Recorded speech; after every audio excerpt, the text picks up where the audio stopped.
नमस्ते और इस एक्सप्लेनर में आपका स्वागत है। हम सबने हॉलीवुड की फिल्मों या इंटरनेशनल व्लॉग्स में एक चीज जरूर नोटिस की है, वहाँ के घर, है ना। अक्सर वहाँ घर लकड़ी के बने होते हैं। पहली बार देखने पर ये थोड़ा अजीब लगता है, खासकर हम लोगों को जो ईंट और कंक्रीट के पक्के घरों के आदी हैं। अगर हमारे यहाँ कोई कहे कि भाई मैं तो लकड़ी का घर बनाऊंगा, तो पहला रिएक्शन क्या होता है? यही ना कि अरे ये तो कुछ ही सालों में गल जाएगा। हमारी आम धारणा यही है कि लकड़ी कमजोर होती है, लेकिन यहाँ एक बहुत बड़ी मिस्ट्री है। अमेरिका में ऐसे हजारों लकड़ी के घर हैं जो 80 से 100 साल पुराने हैं और आज भी बिल्कुल मजबूती से खड़े हैं। तो आखिर चक्कर क्या है? एक तरफ लकड़ी इतनी कमजोर लगती है और दूसरी तरफ इसी से इतने मजबूत घर बन रहे हैं। क्या ये सिर्फ पैसे बचाने का तरीका है या इसके पीछे कोई सॉलिड साइंस है? इस आर्किटेक्चर वाली मिस्ट्री को डिकोड करने के लिए हम इस एक्सप्लेनर में 4 मुख्य फैक्टर्स को समझेंगे। पहला, भूगोल और संसाधन। दूसरा, मौसम और इंसुलेशन।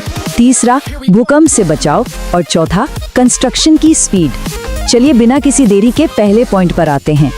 तो सबसे पहला फैक्टर है भूगोल और संसाधन, यानी मटेरियल्स की कॉस्ट।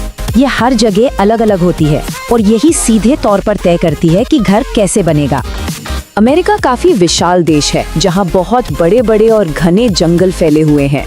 इसका सीधा सा मतलब ये है कि वहाँ टिम्बर यानी कंस्ट्रक्शन वाली लकड़ी बहुत ज्यादा मात्रा में और आसानी से मिल जाती है। जब सप्लाई इतनी ज्यादा हो तो ऑब्वियसली वो एक बहुत ही सस्ता और एक्सेसिबल ऑप्शन बन जाता है। अब इसको भारत से कंपेयर करते हैं। यहाँ अच्छी और मजबूत क्वालिटी की लकड़ी काफी महंगी होती है और आसानी से मिलती भी नहीं है। इसी ज्योग्राफिकल डिफरेंस की वजह से यहाँ ईंट, पत्थर और कंक्रीट को घर बनाने के लिए पहली प्रायोरिटी दी जाती है। सिंपल सी बात है, नेचर ने जिस जगह पर जो चीज सबसे ज्यादा दी है वही वहाँ की सबसे प्रैक्टिकल चॉइस बन जाती है। अब आते हैं दूसरे पॉइंट पर, मौसम और इंसुलेशन, यानी प्राकृतिक तत्वों और मौसम की मार से कैसे बचा जाए। देखिए, किसी भी घर का काम सिर्फ एक छत देना नहीं होता, उसे बाहर के एक्सट्रीम मौसम से भी बचाना होता है। लकड़ी ना एक बेहतरीन नेचुरल इंसुलेटर होती है। इसका मतलब ये है कि वो हीट के फ्लो को रोकती है। अमेरिका के कई हिस्सों में सर्दियाँ कितनी खतरनाक होती हैं ये तो हम जानते ही हैं। टेम्परेचर माइनस में चला जाता है। ऐसे फ्रीजिंग वेदर में लकड़ी एकदम सुपर हीरो की तरह काम करती है। ये घर के अंदर की गर्माहट को बाहर लीक नहीं होने देती। इससे अंदर एक कोजी माहौल तो मिलता ही है, प्लस इतनी भयंकर सर्दियों में हीटिंग का बिल भी काफी कम हो जाता है। तो जहां अमेरिका के सब जीरो तापमान में हीट को ब्लॉक करने के लिए लकड़ी बेस्ट है, वहां इंडियन सबकॉन्टिनेंट के चैलेंजेस एकदम अलग हैं। यहाँ हमें चिलचिलाती गर्मी, हैवी मॉनसून और भयानक ह्यूमिडिटी फेस करनी पड़ती है।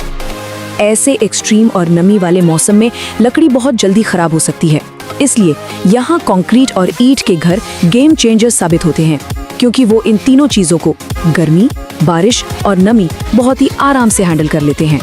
चलिए अब इस एक्सप्लेनर के सबसे सरप्राइजिंग और दिलचस्प हिस्से पर चलते हैं, हमारा तीसरा सेक्शन, भूकंप से बचाओ। यहाँ फ्लेक्सिबिलिटी का क्या रोल है इसे समझते हैं। हम अक्सर सोचते हैं कि जो चीज जितनी सख्त होगी उतनी ही मजबूत होगी, राइट? लेकिन अर्थक्वेक के विज्ञान में ये लॉजिक हमेशा काम नहीं करता।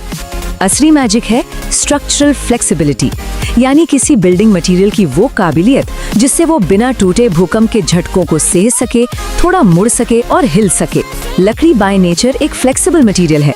जब भूकंप आता है और जमीन हिलती है तो लकड़ी का ये हल्का स्ट्रक्चर उन शॉक वेव्स को अपने अंदर एब्जॉर्ब कर लेता है और उस झटके के साथ थोड़ा झूल जाता है। इसकी वजह से पूरी बिल्डिंग ताश के पत्तों की तरह धराशायी नहीं होती। तो एक तरफ लकड़ी है जो सेफली मुड़कर झटकों को एब्जॉर्ब कर रही है और दूसरी तरफ कंक्रीट जो एक्सट्रीमली रिजिड होता है। अगर भूकंप के झटके बहुत तेज हों तो इस कठोरता की वजह से भारी कंक्रीट में दरारें पड़ने या उसके पूरी तरह ढह जाने का रिस्क बहुत ज्यादा होता है। यही वजह है कि दुनिया के जिन एरियाज में भूकंप ज्यादा आते हैं वहां भारी भरकम कंक्रीट की बजाय हल्के और फ्लेक्सिबल वुडन फ्रेम्स को कहीं ज्यादा सेफ माना जाता है। अब आगे बढ़ते हैं अपनी चौथे और आखिरी सेक्शन की तरफ, स्पीड और रियलिटी। असल दुनिया में इन घरों को बनाना और मॉडिफाई करना कैसा होता है। अमेरिका में लकड़ी का घर बनता कितनी जल्दी है, ये सच में माइंड ब्लोइंग है। इनका प्रोसेस बहुत ही फास्ट है।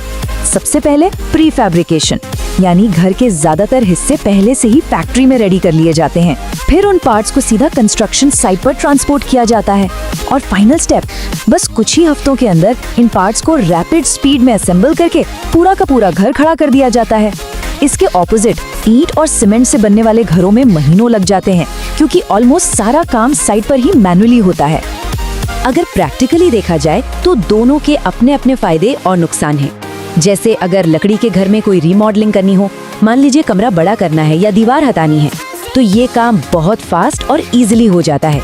कंक्रीट के घर में वही दीवार तोड़ना बहुत मुश्किल, टाइम कंज्यूमिंग और महंगा होता है। लेकिन लकड़ी की अपनी कमजोरियां भी हैं। बाढ़ या दीमक इसके लिए बड़ा खतरा होते हैं और इसे लगातार मेंटेनेंस चाहिए होती है। वहीं दूसरी तरफ कंक्रीट के घर मौसम और कीड़ों के खिलाफ हाई रेजिस्टेंस देते हैं और एक बार बन गए तो बस परमानेंट और सुपर ड्यूरेबल स्ट्रक्चर बन जाते हैं।